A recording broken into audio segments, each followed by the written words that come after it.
more inward.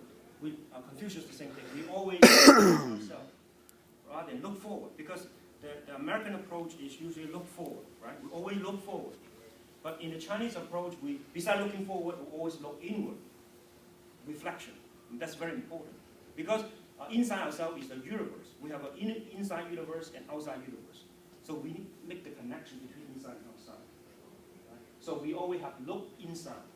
And multidimensional relativity means we have to relate to the environment. How you relate to the environment, that's relativity. And that relationship is not linear. Because you and I relationship is today. I'm here talking to you. But tomorrow, maybe you graduate to university, then we become different relationship. So our relationship is changing over time. It's multidimensional. Okay? So I think the Chinese approach look at things in this way. Okay, Confucius was 551 and 478 BC. Okay, it's called the Master Code. Okay, at that time when Confucius was born, it's a period of turmoil, right? Because before that is a dynasty called the Zhou dynasty, which is ruled by the king, and as for that's already 2-3 dynasties before the Confucius, and those dynasties are basically ruled by the king. And as the dynasty weakened, and the local lord had become strong, okay? So it's a period of confusion. Okay? It's a period of confusion.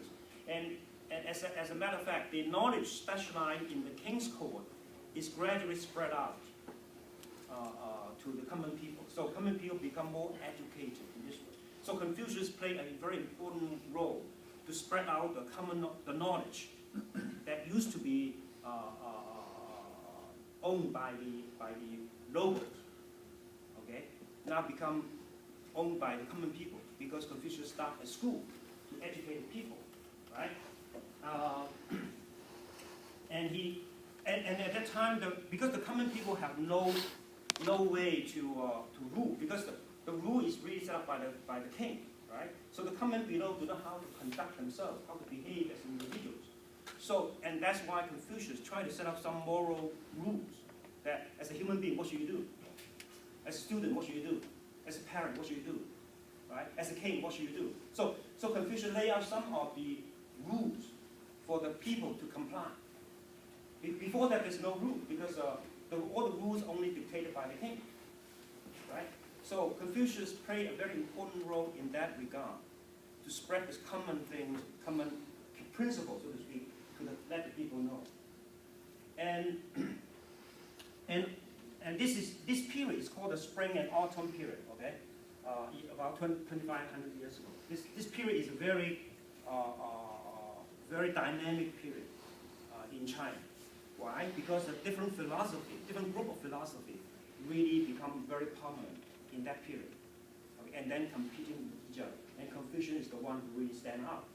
Okay, and the other is why Confucius is very important, because Confucius also tried to establish hierarchy rules. The king, the father, the son, those relations are pretty properly specified. What should you do as a father? What should you do as a king? What should you do as a student? What should you do as a family member, right? So those rules are properly spelled out. So, and that's why, and many dynasties after Confucius view the Confucius rule is very important. So they suppress other philosophy, and they promote Confucius as the only way to rule the country. And that's why after Confucius' death, that Confucius becomes very important in China.